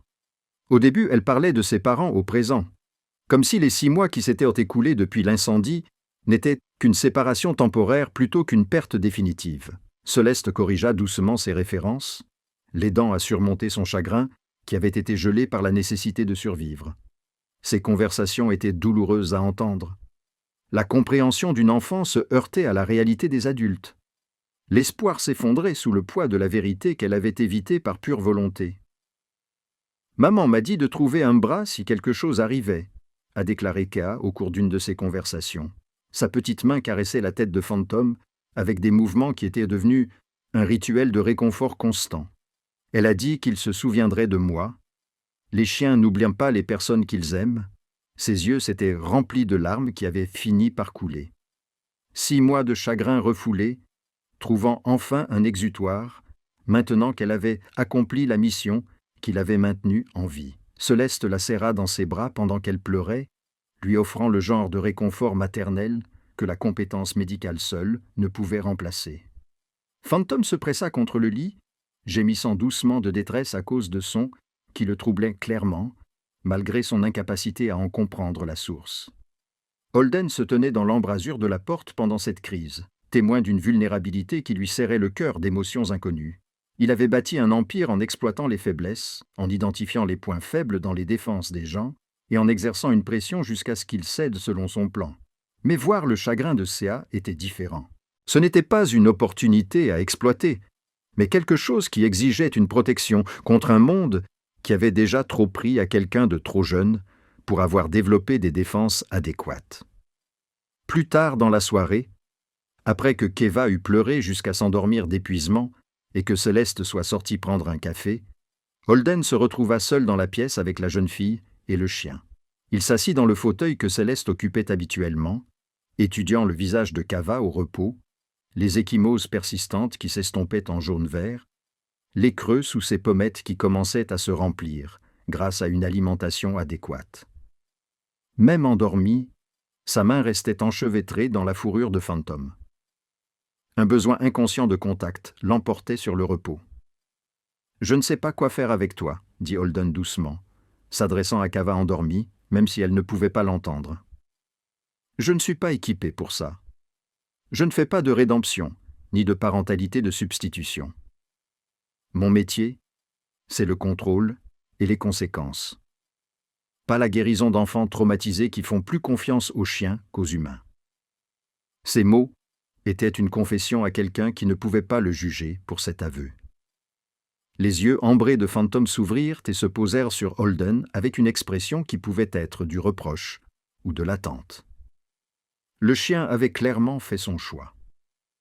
Kea comptait plus que l'entraînement, plus que la loyauté envers le maître qui l'avait acheté. Holden se sentit interpellé par ce regard, comme si l'animal exigeait qu'il se hisse à des niveaux qui n'avaient rien à voir avec la réussite criminelle ou le pouvoir accumulé. Son téléphone vibra, lui signalant des messages de son second concernant des conflits territoriaux nécessitant son attention, des contrats à approuver, des actes de violence à orchestrer ou à prévenir, la machine de son empire exigeant toute son attention pour continuer à fonctionner sans heurts. Mais Holden fit taire son téléphone sans lire au-delà de la première notification, son attention restant fixée sur la petite silhouette dans le lit d'hôpital, qui était devenue plus importante que l'entreprise qu'il avait mis des années à bâtir. Céleste revint avec 2 tasses de café, en tendit une à Holden sans faire de commentaire sur le fait qu'il occupait sa chaise habituelle. Elle s'installa sur l'autre siège de la chambre, sirotant sa boisson, tout en maintenant le silence confortable des personnes qui n'ont plus besoin de converser constamment. Ils s'assirent ensemble, regardant Cea dormir. 2 personnes issues de mondes complètement différents, unies par leur engagement commun envers quelqu'un qui leur avait accidentellement révélé les meilleures parties d'eux-mêmes qu'ils avaient oubliées. « Mon enquêteur a trouvé des archives du refuge pour animaux », finit par dire Holden, rompant le silence, avec les informations qu'il avait traitées depuis qu'il avait reçu le rapport cet après-midi-là. Les parents de Kea étaient à considérer comme excentriques par leurs voisins. Ils vivaient dans l'entrepôt avec les animaux, dépensant chaque centime en soins vétérinaires et en programmes de rééducation. L'incendie s'était déclaré dans le système électrique vers 3 heures du matin. Ils avaient évacué 43 animaux avant que la structure ne s'effondre. Céleste absorba ces informations avec la même attention minutieuse qu'elle accordait aux diagnostics médicaux, tirant le sens des faits qui brossaient le portrait du passé de la jeune fille. Elle avait donc grandi, entourée de créatures blessées, apprenant à faire à nouveau confiance. Cela expliquait pourquoi elle avait approché Phantom sans crainte. Elle avait passé toute sa vie auprès d'animaux que les autres considéraient comme dangereux. Elle voyait au-delà de l'agressivité, elle percevait la douleur sous-jacente. Le rapport du chef des pompiers indique qu'ils ont trouvé ses parents près de la sortie arrière. Holden continua, baissant la voix, bien que Kea ne montrait aucun signe de réveil. Ils étaient retournés à l'intérieur pour sauver un autre animal, même si on leur avait dit que le bâtiment était sur le point de s'effondrer. Ils ne sont jamais ressortis. Kea a été déclarée décédée car sa chambre se trouvait dans la partie la plus touchée par l'incendie. Les enquêteurs ont supposé qu'elle avait été asphyxiée par la fumée avant de pouvoir s'échapper. Mais elle n'était pas dans sa chambre, réalisa Céleste, suivant le raisonnement logique jusqu'à sa conclusion évidente. Elle était avec les animaux qu'ils avaient déjà évacués. Elle a vu ses parents retourner à l'intérieur et ne pas ressortir. Puis elle a vu le bâtiment s'effondrer avec eux à l'intérieur, et depuis, elle essaie de remplir la dernière volonté de sa mère. Trouver un bras, s'assurer qu'il est en sécurité. Le poids de cette prise de conscience s'est abattu sur elle deux, ajoutant une nouvelle dimension à l'approche déterminée de Kea envers le manoir.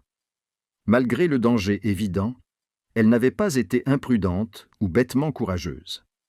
Elle avait accompli une mission qui donnait un sens à sa survie, qui aurait autrement pu lui sembler dénuée de sens. Trouver Phantom signifiait honorer le travail de toute une vie de ses parents. Prouver que leur mort n'avait pas été entièrement vaine. Car au moins, un des animaux qu'ils avaient sauvés avait trouvé refuge.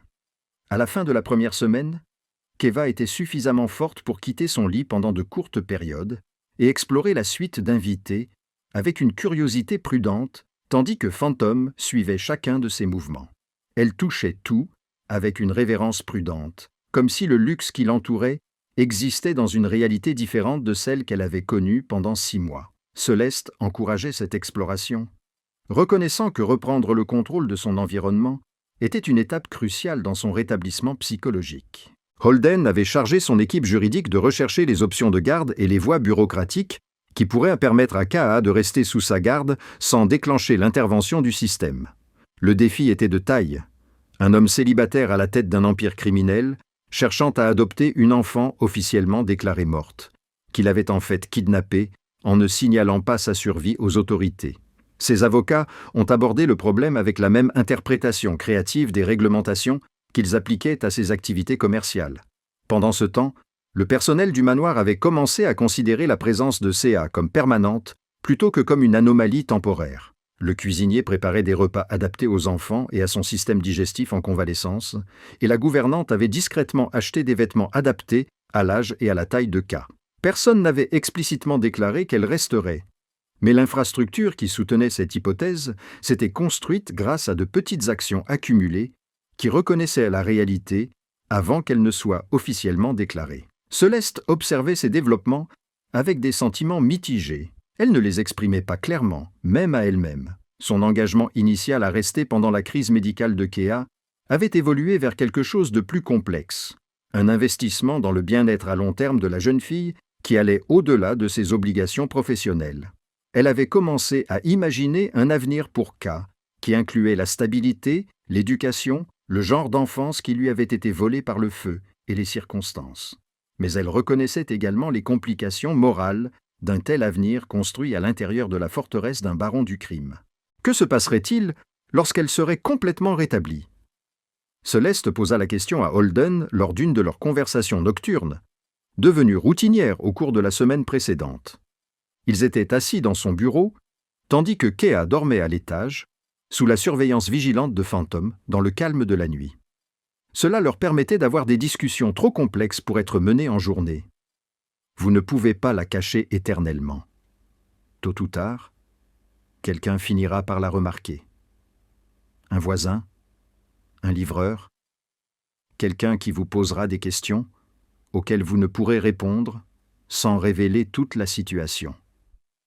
Holden fit tourner son whisky dans son verre, étudiant le liquide ambré comme s'il contenait les réponses à des questions qui n'avaient pas de solution facile. Mes avocats pensent pouvoir établir une tutelle légale par le biais du tribunal des affaires familiales, si nous construisons le bon récit.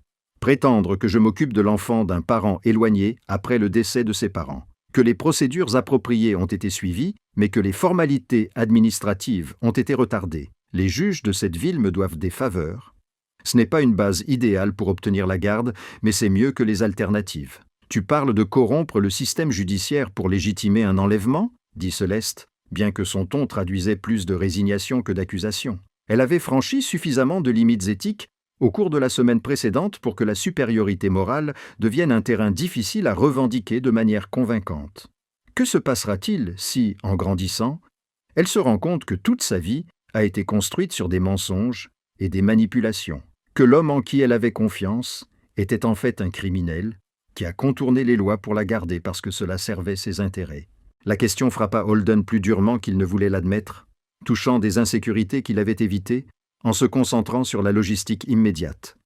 Alors j'espère qu'elle comprendra que j'ai fait de mon mieux avec les options limitées dont je disposais, que sa sécurité était plus importante que le respect parfait des systèmes qu'il avait déclarés mortes sans enquête appropriée. Est-ce suffisant ? Probablement pas, mais c'est tout ce que j'ai à offrir. Céleste posa sa tasse de café, son expression devenant plus vulnérable que sa compétence professionnelle habituelle. Pourquoi est-ce si important pour vous ? Je vous ai vu agir avec un détachement calculé pendant des années. Tout est stratégie et influence, coût et avantage. Mais avec Kaa, vous prenez des décisions qui ne servent pas vos intérêts.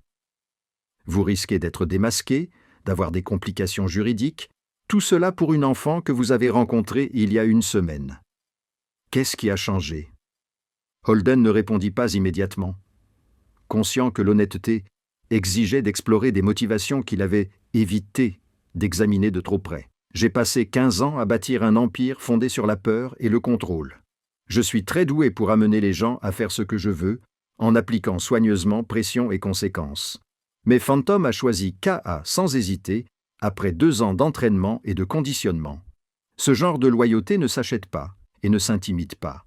Elle doit être méritée en étant digne d'être protégée. Et tu veux mériter d'être protégé, dit doucement Céleste, complétant la pensée qu'il tournait en rond sans l'exprimer directement. Tu veux croire que tu es plus que la somme de tes activités criminelles, que tu es capable d'être quelqu'un en qui un enfant blessé et un chien dévoué peuvent avoir confiance. Il ne s'agit pas de sauver C.A. Il s'agit de te prouver à toi-même que tu es encore sauvable. La justesse de son analyse était si dérangeante que Holden eut envie de se réfugier derrière les murs défensifs qu'il avait érigés, au fil des années passées à opérer dans des milieux où la vulnérabilité était synonyme de mort. Mais le regard fixe de Céleste, l'heure tardive et le poids accumulé de la semaine eurent raison de ses protections habituelles. Peut-être l'admit-il, ou peut-être reconnut-il simplement qu'elle avait déjà tout perdu une fois. Laisser le système la prendre signifierait qu'elle perdrait à nouveau tout. J'ai les moyens d'empêcher cela.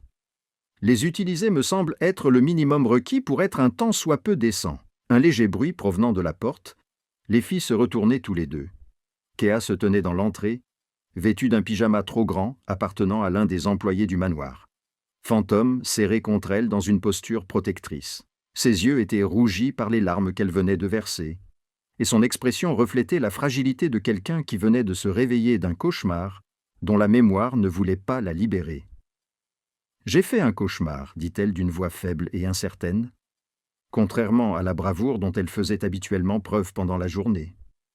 Céleste se leva immédiatement et s'approcha de C.A., les bras tendus en signe d'invitation plutôt que d'exigence. « Viens ici, ma chérie. Je te ramène au lit. » Mais les yeux de K étaient fixés sur Holden, qu'elle observait avec une intensité qui ressemblait à un jugement ou à une évaluation. Ou peut-être était-ce simplement de la curiosité pour l'homme dont elle avait envahi la maison et dont elle avait perturbé la vie par son simple acte de survie. « Tu vas me faire partir ?» demanda K, la question émergeant avec une franchise qui contournait les convenances sociales que les enfants apprennent généralement à employer. « Quand j'irai mieux, tu m'enverras chez des gens qui ne connaissent pas Umbra, dans des endroits où il ne pourra pas venir ?» Sa main se crispa sur la fourrure de Phantom, ce geste révélant ce qui comptait le plus pour elle. Non pas son propre confort ou sa sécurité, mais le maintien du lien avec le chien qui représentait son dernier lien avec ses parents et son foyer. Holden sentit le poids de cette question peser sur lui avec une force physique, conscient que sa réponse établirait les bases de la relation qui se développerait entre eux. Les mensonges ou les assurances qui pourraient s'avérer faux plus tard empoisonneraient toute confiance qu'elle envisageait de lui accorder. « J'essaie de trouver un moyen de vous garder tous les deux en sécurité et ensemble, dit-il, choisissant l'honnêteté plutôt que le confort. C'est compliqué parce que je ne suis pas exactement un tuteur modèle, mais je te promets que je ne te séparerai pas de Phantom. Quoi qu'il arrive, où que tu finisses, il t'accompagnera. » K analysa cette réponse avec la même attention qu'elle avait mise à approcher Phantom dans la cour, pesant les risques par rapport aux avantages potentiels, calculant si la confiance était un pari qui valait la peine d'être pris. Maman disait que les gens bien tiennent leurs promesses même quand c'est difficile. « Êtes-vous quelqu'un de bien ?» La question fut posée sans jugement. Une simple demande d'information qui l'aiderait à naviguer en terrain incertain. La question resta en suspens tandis que Holden cherchait une réponse qui ne pouvait se résumer à une simple affirmation ou un simple déni. « J'essaie d'être meilleur que je ne l'ai été », finit-il par dire, offrant une vérité plus complexe mais peut-être plus honnête qu'elle ne l'avait espéré. « J'ai fait des choses dont je ne suis pas fier, j'ai blessé des gens qui ne le méritaient probablement pas. Mais je tiens mes promesses, et je te promets maintenant que Phantom restera avec toi quoi qu'il arrive. » K.A. l'observa pendant quelques secondes supplémentaires, puis hocha la tête comme si elle était parvenue à une conclusion qui satisfaisait les critères qu'elle avait appliqués. « D'accord, je te crois. » Cette simple déclaration avait plus de poids que sa brièveté ne le laissait supposer. Elle lui accordait sa confiance avec le même courage dont elle avait fait preuve en s'approchant d'un chien supposé vicieux. Elle laissa Céleste la guider vers les escaliers, Phantom marchant à ses côtés, laissant Holden seul dans son bureau, avec le sentiment désagréable d'avoir pris l'engagement de devenir quelqu'un qu'il ne savait pas comment devenir. Céleste s'arrêta sur le seuil, jetant un regard à Holden avec une expression mêlant approbation et inquiétude persistante. Les enfants sont remarquablement perspicaces en matière d'authenticité. Elle sait que vous avez du mal avec cela, mais elle sait aussi que vous êtes honnête à propos de cette difficulté. Ne me faites pas regretter de croire que vous irez jusqu'au bout. L'avertissement était doux, mais contenait une fermeté qui lui rappela pourquoi il appréciait son intégrité, même lorsque cela compliquait ses opérations. Après qu'ils furent montés à l'étage, Holden resta dans son bureau, fixant son reflet dans la fenêtre qui donnait sur la cour est, là où tout avait commencé. 7 jours plus tôt, sa plus grande préoccupation était de maintenir le contrôle de son territoire et de gérer les opérations rivales. À présent, il se renseignait sur les procédures du tribunal des affaires familiales et promettait à une fillette de 7 ans, traumatisée, de lui offrir la stabilité dont sa vie ruinée avait désespérément besoin. Cette transformation lui semblait à la fois absurde et inévitable, comme si l'arrivée de ça avait été conçue pour démolir les murs soigneusement construits entre l'homme qu'il était devenu et celui qu'il aurait pu être dans d'autres circonstances. Son téléphone vibra à nouveau, lui signalant des affaires à régler, des actes de violence à orchestrer, la machine de son empire qui continuait de tourner avec ou sans sa supervision constante. Mais Holden se surprit à repenser à la question de Kea. « Êtes-vous une bonne personne ?» Et il se rendit compte que quelle que soit la réponse qu'il voulait donner, elle serait déterminée par ses actions plutôt que par ses intentions. Être bon ne consistait pas à éviter les opérations criminelles auxquelles il s'était déjà engagé, mais à choisir d'exercer son pouvoir dans des circonstances où une personne vulnérable dépendait de lui pour être meilleure que ce qui était pratique. 2 semaines après l'arrivée de ça, elle était assez forte pour s'aventurer dehors avec Phantom. Tous deux explorèrent le domaine du manoir, avec la joie de prisonniers bénéficiant d'une liberté inattendue. Holden les regardait depuis la fenêtre de son bureau, la jeune fille et le chien courant à toute allure sur la pelouse. Son rire traversait les vitres qui ne lui avaient jamais semblé aussi isolantes auparavant. Céleste les surveillait de près, sa présence garantissant leur sécurité tout en laissant à Kaa l'indépendance dont elle avait besoin pour reprendre le contrôle de sa propre existence. L'enquête sur l'incendie du sanctuaire avait révélé des informations troublantes que l'équipe de Holden présenta lors d'une réunion privée. La panne électrique qui avait déclenché l'incendie présentait des signes d'altération délibérée, bien que l'enquête initiale ait été suffisamment sommaire pour passer à côté des preuves révélées par un examen plus approfondi. Le refuge fonctionnait illégalement, mais sans causer de tort, sauvant des animaux que les refuges et les organisations de sauvetage avaient jugés irrécupérables. Quelqu'un avait voulu le faire fermer définitivement, une élimination totale qui suggérait un travail professionnel plutôt qu'une tragédie fortuite. L'enquêteur de Holden avait retrouvé des documents financiers montrant que l'entrepôt avait été acheté immédiatement après l'incendie par une société de promotion immobilière liée à l'une de ses organisations rivales. Le sanctuaire occupait un bien immobilier de grande valeur dans un quartier en cours de gentrification, et ses exploitants excentriques avaient refusé plusieurs offres de rachat. L'incendie avait résolu un problème que les voies légales n'avaient pas réussi à régler assez rapidement, mais prouver ce lien nécessiterait des ressources et du temps qu'il n'était pas sûr de vouloir investir. Mais cette information changeait le contexte de la survie de Keva et de la mort de ses parents, transformant une tragédie fortuite en un meurtre prémédité qui avait failli réussir à éliminer toute la famille. Pour dire à Kea que ses parents n'étaient pas simplement morts, mais avaient été tués, il fallait consulter Céleste afin d'évaluer l'impact psychologique par rapport au droit à la vérité. Ils convinrent d'attendre qu'elle soit plus forte, que les bases de son rétablissement soient suffisamment solides pour supporter un traumatisme supplémentaire sans retomber dans le mode de survie qui avait failli la tuer. Pendant ce temps, l'équipe juridique de Holden avait mis en place un cadre de tutelle qui résisterait à un examen minutieux, en supposant que les juges coopèrent et que l'enquête soit minimale. Le récit le présentait comme un ami éloigné de la famille qui avait été contacté par des voisins après l'incendie et qui avait recherché Kaa par des voies privées, alors que l'enquête officielle l'avait déclarée morte. Les documents avaient été soigneusement antidatés et classés par des voies qui établissait des traces écrites à l'appui de cette fiction. Ce n'était pas infaillible. Mais cela suffisait pour des systèmes qui préféraient des explications pratiques à une vérité compliquée. Céleste devait prendre ses propres décisions quant à la durée de son séjour dans la propriété de Holden en tant que principale responsable de Kea. Elle ne pouvait pas reporter indéfiniment son activité de vétérinaire, et la vie professionnelle qu'elle s'était construite était distincte de celle qui se développait dans l'aile réservée aux invités du manoir. Mais elle se sentait réticente à partir. Investie dans le bien-être de K, d'une manière qui allait au-delà d'une réponse temporaire à une crise. La jeune fille avait besoin de stabilité et de cohérence, des choses qui exigeaient un engagement plutôt qu'une implication passagère. « J'ai réfléchi à l'éducation de Keva », dit Céleste lors d'une de leurs discussions du soir, devenue un rituel essentiel.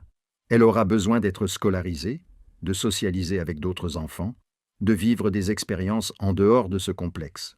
Le soutien scolaire à domicile pourrait fonctionner au début, mais elle aura finalement besoin d'un engagement plus large. As-tu réfléchi à la façon dont cela pourrait fonctionner, compte tenu de ton mode de vie? Cette formulation délicate reconnaissait des complications qui ne pouvaient être ignorées indéfiniment. Holden avait évité cette question, ainsi que des dizaines d'autres liées à la garde à long terme.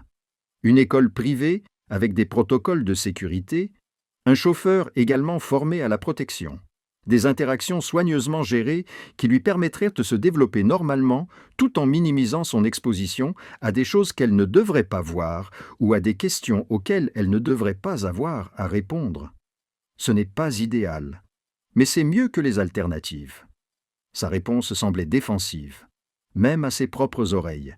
Il était conscient qu'aucune solution ne conciliait parfaitement les besoins de K et ses propres limites. « Vous décrivez l'enfance de la fille d'un parrain de la mafia », fit remarquer Céleste avec sa franchise habituelle. Isolée, protégée, entourée d'une sécurité qui lui rappelle constamment que sa vie n'est pas normale. Cela va la façonner d'une manière qui pourrait ne pas être saine, quelles que soient vos bonnes intentions. Avez-vous pensé qu'elle serait peut-être mieux dans une famille normale, loin de tout cela? La question touchait au cœur des craintes que Holden avait refoulées en se concentrant sur les aspects logistiques immédiats. Chaque jour, admit-il, cette confession lui coûtait plus cher qu'il ne l'avait prévu. Mais c'est elle qui a choisi de venir ici. Elle a passé 6 mois à rechercher Phantom, et il s'est attaché à moi d'une manière qui rend la séparation traumatisante pour eux deux. Rompre ce lien pour lui offrir une enfance normale reviendrait à lui enlever la seule chose qui la maintient ancrée. Cela ne semble pas être la meilleure option. L'expression de Céleste s'adoucit légèrement, reconnaissant le véritable dilemme qui se cache derrière les rationalisations de Holden. Alors nous devons nous assurer que cet environnement ne lui cause pas davantage de tort. Cela signifie établir des limites entre votre entreprise et sa vie, lui offrir une thérapie pour surmonter le traumatisme qu'elle a subi et l'entourer de personnes qui privilégieront son bien-être à votre convenance. Je resterai aussi longtemps qu'elle aura besoin de moi. Mais vous devez comprendre que je suis ici pour elle, pas pour vous. Si je pense que cette situation lui fait du mal, j'interviendrai indépendamment de vos souhaits. Je n'en attendrai pas moins, dit Holden avec plus de sincérité qu'elle ne le croyait probablement. Vous avez raison d'être protectrice. Elle a besoin de quelqu'un qui s'oppose à moi lorsque c'est nécessaire. Je suis novice en la matière et je vais probablement commettre des erreurs.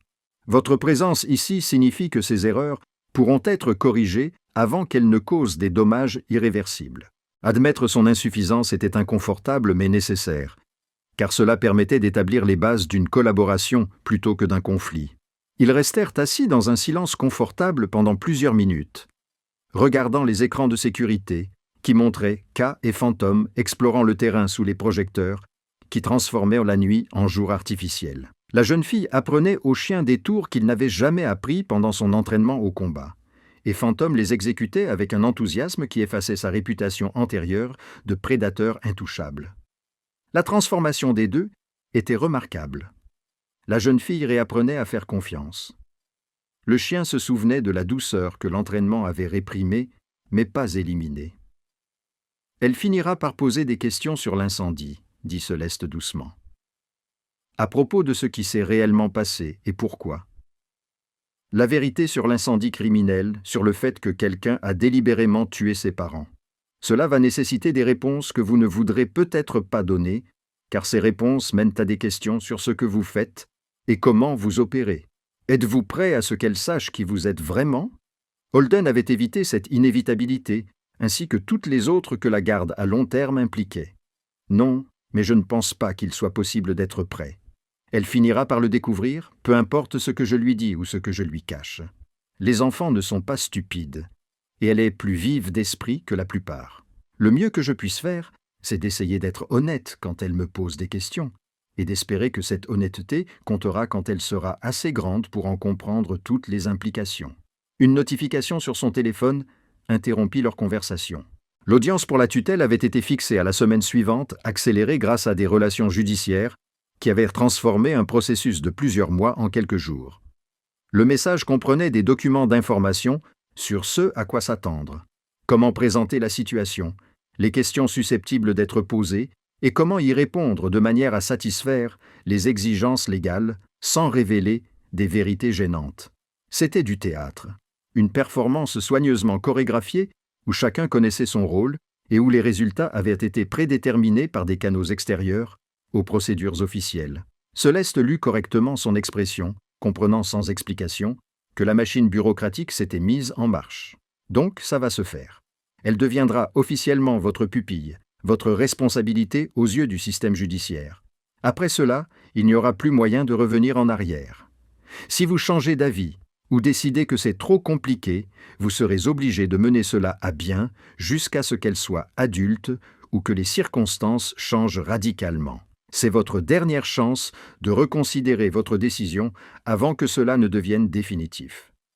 Je ne vais pas reconsidérer ma décision. Holden dit, plus sûr de sa décision que de la plupart de celles qu'il avait prises au cours de ses années d'activité criminelle. Elle mérite mieux que ce que je peux lui offrir. Mais elle n'a pas d'autres options. Le système l'a déclarée morte et est passé à autre chose. La famille qui aurait pu l'accueillir n'existe pas ou ne sait pas qu'elle a survécu. Il ne reste que moi, ce complexe et fantôme. Ce n'est pas ce que l'on pourrait qualifier d'idéal, mais c'est tout ce que nous avons. Je vais faire en sorte que ça marche.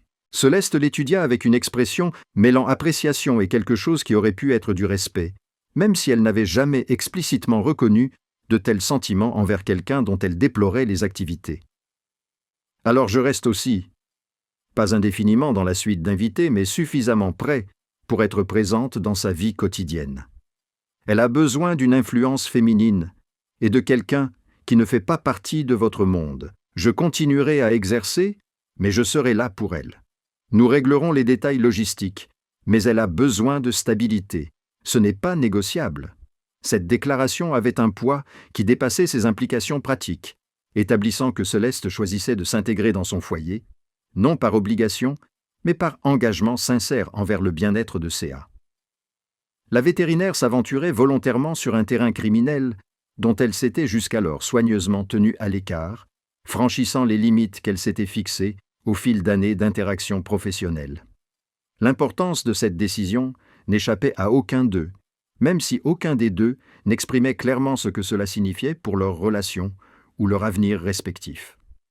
3 jours plus tard, K posa la question qu'ils attendaient depuis son arrivée. Ils étaient dans le jardin. Céleste lisait tandis que Kéa jouait avec Fantôme sous le soleil de l'après-midi qui avait remplacé le froid mordant de l'hiver par la douce chaleur du printemps. « Comment mes parents sont-ils morts » demanda-t-elle soudainement, la question surgissant sans préambule ni avertissement. Comme si elle avait rassemblé son courage pour la poser et ne pouvait attendre le moment idéal qui ne viendrait peut-être jamais. Céleste regarda Holden qui travaillait silencieusement sur son ordinateur portable à proximité, se demandant quelle part de vérité était appropriée pour une enfant de 7 ans. Il mit son ordinateur de côté et s'approcha, conscient que cette conversation nécessitait sa participation. Plutôt que de déléguer les vérités difficiles à Céleste, il commença. « Il y a eu un incendie au sanctuaire », choisissant ses mots avec soin. Le bâtiment avait des problèmes électriques qui ont fait que le feu s'est propagé très rapidement. Tes parents ont mis beaucoup d'animaux en sécurité, mais ils sont retournés à l'intérieur pour en sauver d'autres, même si ce n'était pas sûr. Le bâtiment s'est effondré avant qu'ils aient pu ressortir. K a assimilé cette information avec la même attention qu'elle accordait à tous les sujets sérieux.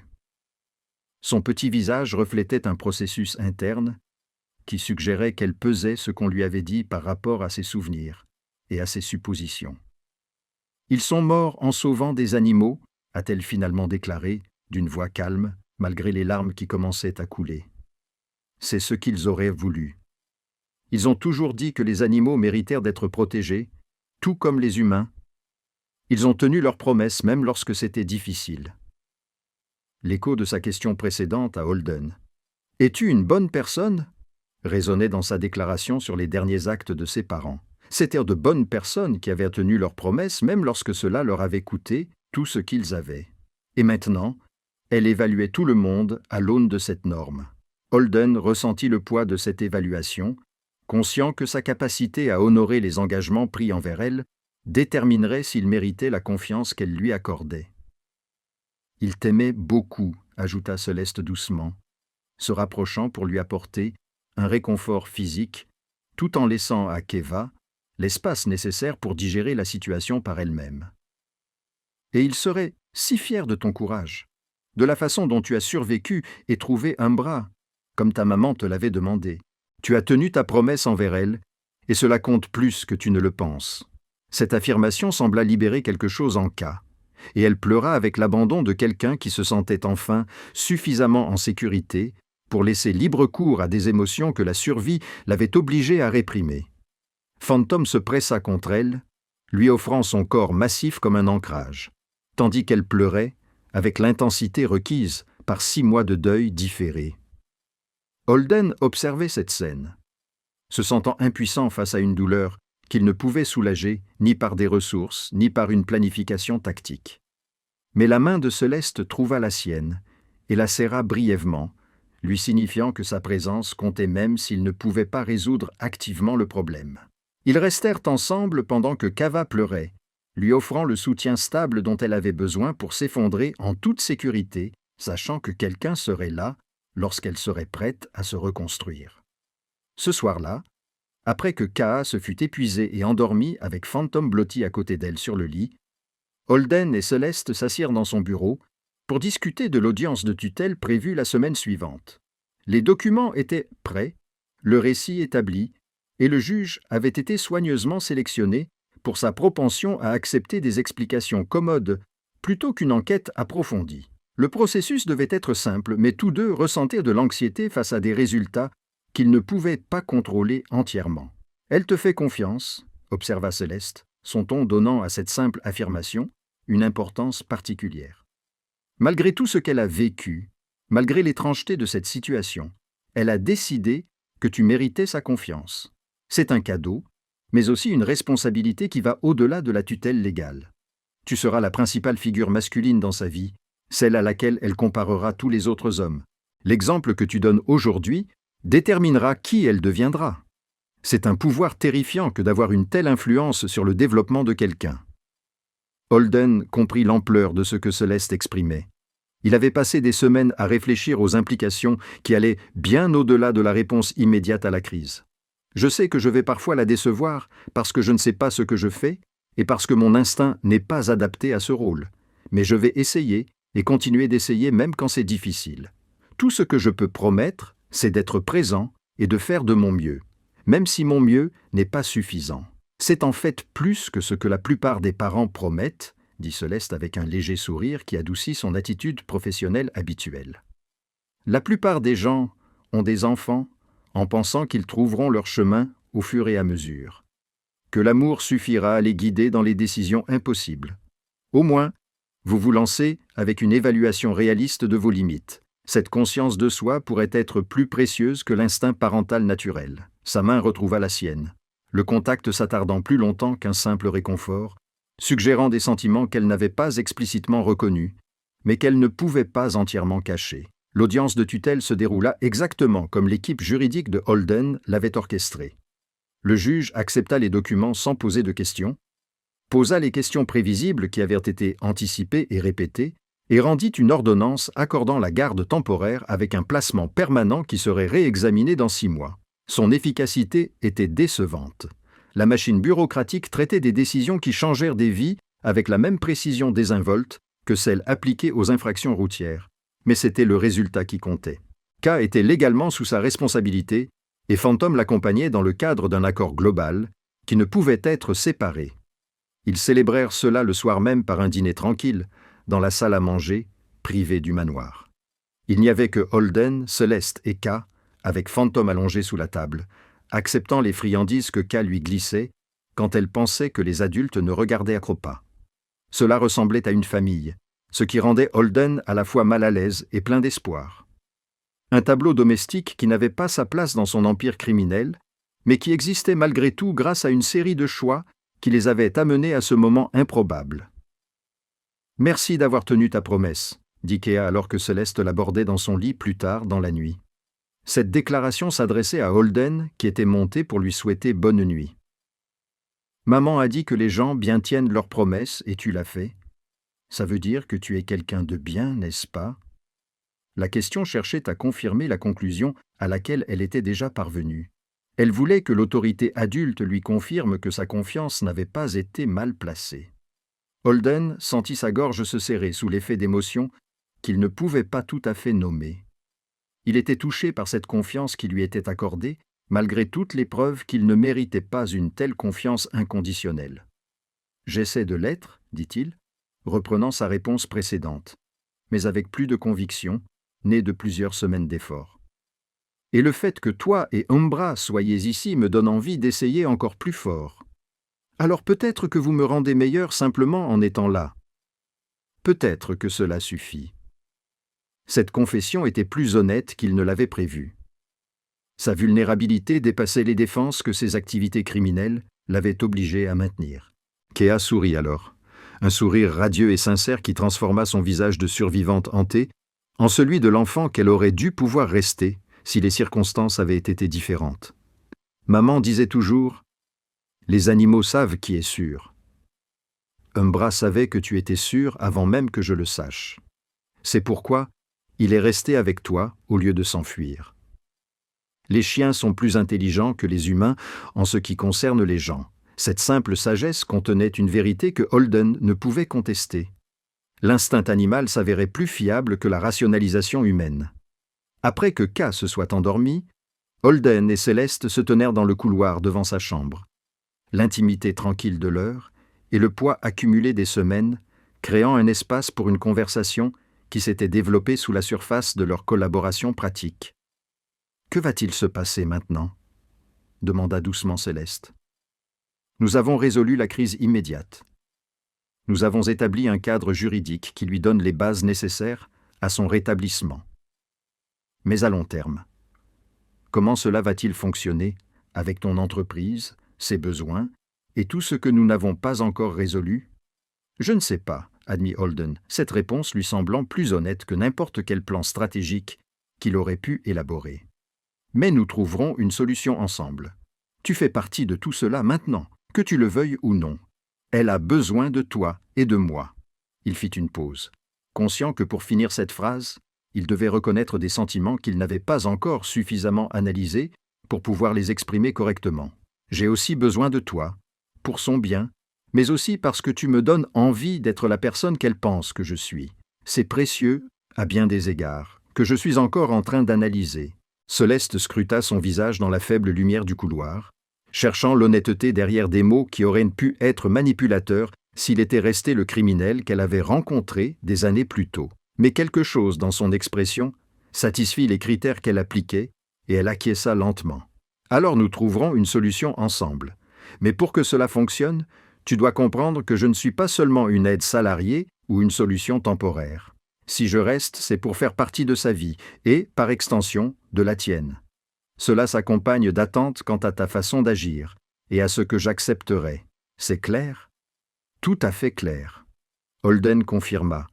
Il comprit que Céleste revendiquait une place permanente dans son foyer et dans sa vie, avec la même féroce protectivité dont elle avait fait preuve envers Kea depuis le début. La vétérinaire établissait des limites et des attentes qui allaient au-delà d'une relation professionnelle, suggérant un avenir qu'il n'avait pas anticipé, mais qu'il se surprenait à espérer malgré toutes les complications que cela impliquait. Je peux accepter ces conditions. En fait, je pense que je les préfère à l'alternative qui serait que vous partiez, une fois que K sera rétabli. Elle a besoin de vous. Nous avons tous les deux besoin de vous. 6 mois après cette nuit dans le couloir, le manoir était passé du statut de forteresse à celui de quelque chose qui ressemblait à un foyer. K s'épanouissait sous les soins combinés de Holden et Céleste, fréquentant une école privée où elle excellait sur le plan scolaire tout en conservant une saine méfiance envers les amitiés faciles que le traumatisme lui avait appris à remettre en question. Phantom restait son compagnon constant. La présence du chien la rassurait, elle et Holden, sur le fait que le lien qui les avait réunis restait fort.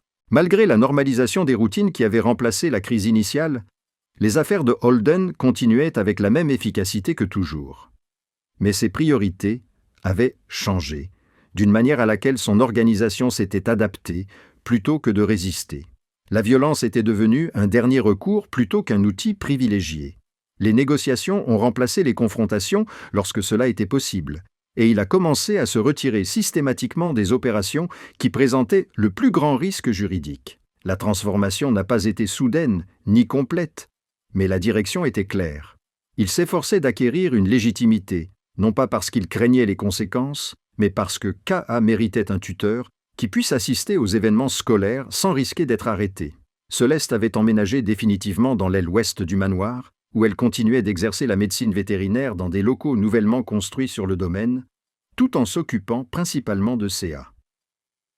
Lorsque les affaires de Holden exigeaient son attention, leur relation avait évolué au-delà d'une simple collaboration professionnelle pour devenir un partenariat que ni l'un ni l'autre n'avait explicitement défini, mais dont ils comprenaient tous deux qu'il allait au-delà des besoins de CA. Ils évoluaient l'un autour de l'autre, avec la familiarité confortable de personnes qui construisent une vie commune à partir de choix quotidiens accumulés qui créent des fondations plus solides que les déclarations dramatiques. Un soir, Holden trouva Kea dans la cour est, là où tout avait commencé, assise avec Phantom et lui, parlant à voix basse, comme elle le faisait pour les conversations qu'elle considérait comme privées. Il s'approcha silencieusement, ne voulant pas l'interrompre, mais curieux de savoir ce qu'elle disait au chien qui avait été son salut et son lien avec les parents qu'elle avait perdus. « J'ai dit à maman que je te trouverais, » murmurait Kava, sa petite main caressant la tête de Phantom avec le rythme doux qui était devenu un rituel. « J'ai tenu ma promesse. Et maintenant nous avons à nouveau une famille. Même si elle est différente. Je pense qu'elle serait d'accord avec ça. Je pense qu'elle aimerait Holden et Céleste. Eux aussi tiennent leurs promesses. » Holden sentit les larmes lui monter aux yeux, pour la première fois depuis des années. Émus par l'acceptation naturelle de la famille qu'ils avaient construite à partir de circonstances impossibles et des choix cumulés qui les avaient tous menés ici. Il était entré dans cette situation par accident et par obligation, gardant ses distances tout en gérant une crise qui lui était tombée dessus sans qu'il l'ait sollicitée. Mais à un moment donné, la distance s'était effondrée pour laisser place à une véritable connexion qui transcendait les avantages stratégiques ou calculés. Il était devenu la personne dont K.A. avait besoin, parce qu'elle avait cru en lui avant même qu'il n'y croie lui-même. Merci à tous d'avoir suivi cette histoire.